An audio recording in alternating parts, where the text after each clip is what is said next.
Yo guys, welcome to my J1 vlog. At una-una shoutout nga pala kay Doy Cleaning Cup at doon sa kabady ko na si Boss KCC. Yun na nga guys, gusto ko lang malaman ng mga rider na kapag nagre-registro ka ng motor, syempre dadaan ka diba sa emission at kukuha ka ng insurance at didiretso ka na kung saan ka lugar na malapit na LTO para i-registro yung motor mo. Yun na nga guys, gusto ko lang din ipaalam sa inyo ngayon na kailangan pag nirehistro mo yung motor mo ay wala kang huli kasi naka-alarma na yun.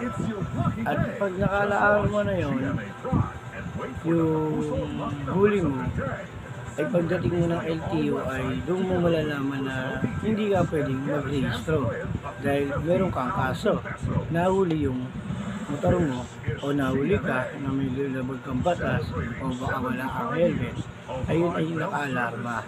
Doon sa makikita sa lisensya nyo pag nag-renew kayo at makikita rin ngayon sa motor.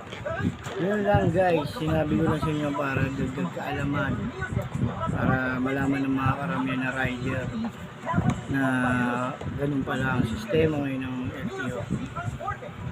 At nga pala, huwag mong kalimutan mag-follow, subscribe and share dito kay J1 Vlog. Salamat, ingat sa mga rider na bumabiyahe. Salamat.